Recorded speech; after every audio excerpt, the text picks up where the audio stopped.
Perkenalkan, nama saya Ici Salsabila Anggreswari dari Prodi S1 Kebidanan Stikes Awal Bros Batam. Assalamualaikum warahmatullahi wabarakatuh. Perkenalkan, nama saya Murniati Safitri dari Prodi S1 Kebidanan Stikes Awal Bros Batam. Halo, saya Luciana, NIM 00520003, Prodi S1 Kebidanan Stikes Awal Bros Batam. Assalamualaikum warahmatullahi wabarakatuh. Halo semuanya, perkenalkan nama saya Siti Nurlela, mahasiswa semester 2 dari Prodi S1 Kebidanan Stikes Awal Bros Batam. Pada video ini kami akan membahas tentang Pancasila sebagai paradigma reformasi. Adapun pembentukan video ini dengan tujuan pemenuhan tugas mata kuliah Pancasila di bawah bimbingan Mem Rizky Tri Anugrah SHMH. Definisi paradigma. Kata paradigma berasal dari bahasa Inggris atau paradig, mengandung pengertian sebagai model, pola atau contoh. Paradigma dapat diartikan sebagai keutuhan konseptual yang syarat dengan muatan, ajaran, teori, dalil, bahkan pandangan hidup untuk dijadikan dasar dan arah pengembang segala hal. Dalam istilah ilmiah, paradigma kemudian berkembang dalam berbagai bidang kehidupan manusia dan ilmu pengetahuan lainnya, misalnya politik, hukum, ekonomi, budaya, serta bidang lainnya. Definisi reformasi. Makna reformasi secara etimologis itu berasal dari kata reformation, yaitu dari akar kata reform. Sedangkan secara harfiah, reformasi itu mempunyai pengertian suatu gerakan yang memformat ulang, menata kembali hal-hal yang menyimpang, untuk dikembalikan pada format atau bentuk semua sesuai dengan nilai-nilai ideal yang diciptakan rakyat. Syarat-syarat terjadinya reformasi. Yang pertama, suatu gerakan reformasi dilakukan karena adanya suatu penyimpangan-penyimpangan. Masa pemerintahan Orde Baru banyak terjadi suatu penyimpangan, misalnya asas kekeluargaan menjadi nepotisme, kolusi, dan korupsi yang tidak sesuai dengan makna dan semangat Pancasila. Syarat yang kedua, yaitu suatu gerakan reformasi dilakukan dengan berdasarkan pada suatu kerangka struktural tertentu. Dalam hal ini Pancasila sebagai ideologi bangsa dan negara Indonesia. Jadi, reformasi pada prinsipnya suatu gerakan untuk mengembalikan kepada dasar nilai-nilai sebagaimana yang dicita-citakan oleh bangsa Indonesia. Syarat yang ketiga yaitu reformasi harus mengembalikan pada dasar serta sistem negara demokrasi sebagaimana yang terkandung dalam pasal 1 ayat 2 yaitu kedaulatan berada di tangan rakyat. Reformasi harus memiliki perlindungan hak-hak asasi manusia, peradilan yang bebas, serta legalisasi dalam arti hukum. Oleh karena itu, reformasi sendiri harus berdasarkan pada kerangka dan kepastian hukum yang jelas. Syarat selanjutnya yaitu reformasi harus mengarah pada kondisi yang baik, dilakukan dengan suatu dasar moral dan etika. Nah, di sini saya akan menjelaskan tujuan dari reformasi. Yang pertama yaitu melakukan perubahan secara serius dan bertahap untuk menemukan nilai-nilai baru dalam kehidupan berbangsa dan bernegara. Yang kedua yaitu menata kembali seluruh struktur kenegaraan. Yang ketiga, melakukan perbaikan di segenap bidang kehidupan. Yang selanjutnya, menghapus dan menghilangkan cara-cara hidup dan kebiasaan dalam masyarakat bangsa yang tidak sesuai lagi dengan tuntutan reformasi. Pancasila sebagai dasar cita-cita reformasi. Pancasila sebagai paradigma artinya nilai-nilai dasar Pancasila secara normatif menjadi dasar, kerangka acuan, dan tolak ukur segenap aspek pembangunan nasional yang dijalankan di Indonesia. Nah, gerakan reformasi harus tetap diletakkan dalam kerangka perspektif Pancasila sebagai landasan cita-cita dan ideologi bangsa. Yang pertama adalah reformasi yang berketuhanan yang Maha Esa. Maksudnya, suatu gerakan ke arah perubahan harus mengarah pada suatu kondisi yang lebih baik bagi kehidupan manusia sebagai makhluk Tuhan yang Maha Esa.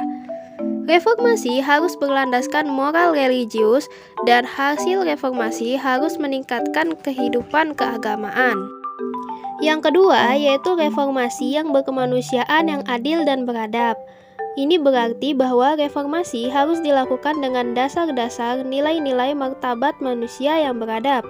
Oleh karena itu, reformasi harus dilandasi oleh moral kemanusiaan yang luhur, yang menghargai nilai-nilai kemanusiaan, menjunjung tinggi nilai-nilai kemanusiaan, bahkan reformasi menargetkan ke arah penataan kembali suatu kehidupan negara yang menghargai harkat dan martabat manusia, serta menghargai hak-hak asasi manusia.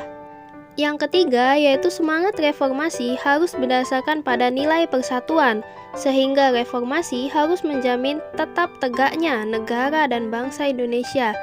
Demikian juga reformasi harus senantiasa dijiwai asas kebersamaan sebagai suatu bangsa Indonesia.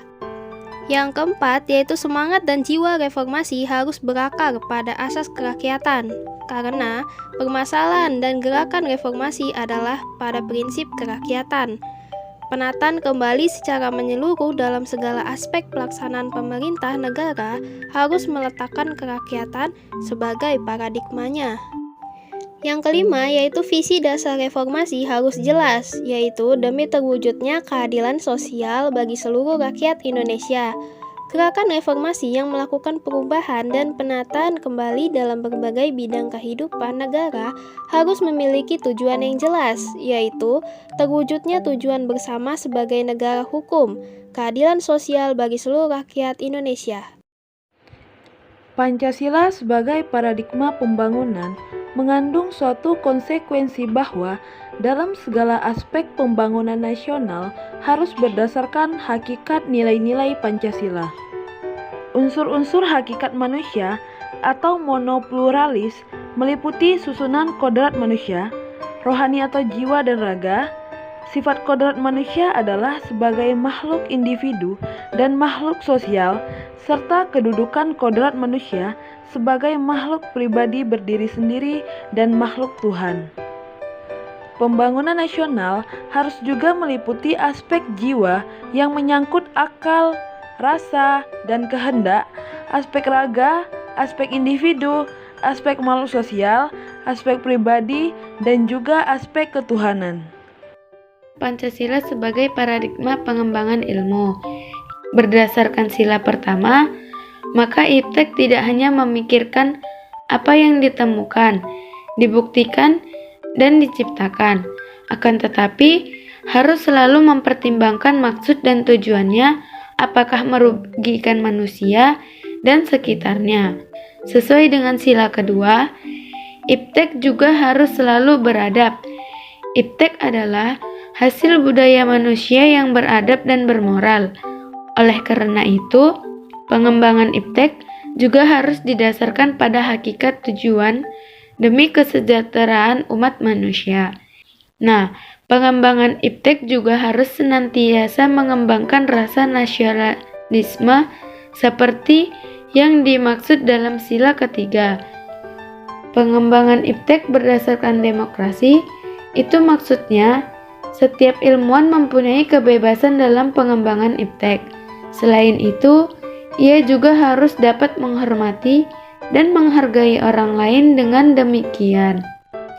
Seseorang ilmuwan juga harus bersifat terbuka untuk menerima kritik atau masukan, sehingga pendiriannya dapat dikaji ulang dan dibandingkan dengan ilmuwan lain. Hal ini dapat mencerminkan sila keempat Pancasila.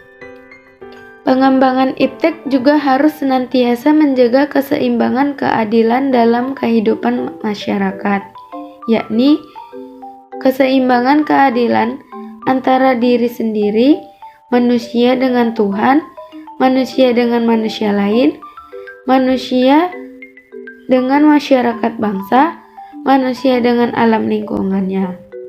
Pancasila sebagai paradigma Polek-Sosbud Hankam.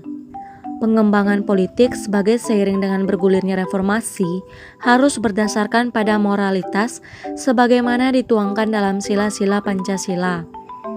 Oleh karena itu, politik yang mempraktikkan menghalalkan segala cara untuk memperoleh maupun mempertahankan kekuasaan, provokasi menghasut rakyat, divide et impera harus ditinggalkan. Dalam pelaksanaan ekonomi, tidak berdasarkan hanya mengejar pertumbuhan, melainkan harus tujuan demi kesejahteraan bangsa, demi kemanusiaan, maka sistem ekonomi manusia di Indonesia harus berdasarkan asas kekeluargaan. Pengembangan aspek sosial budaya hendaknya didasarkan atas nilai yang sesuai dengan nilai-nilai budaya yang dimiliki oleh masyarakat Indonesia.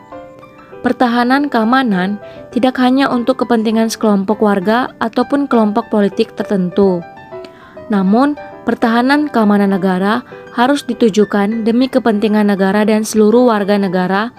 Hankam ini harus menjamin hak-hak dasar, persamaan derajat, serta kebebasan manusia demi terwujudnya masyarakat adil makmur dan sejahtera. Sekian video tentang Pancasila sebagai paradigma reformasi. Semoga video ini bermanfaat. Terima kasih. Against you. You never thought you'd be much good for anyone. 'Cause baby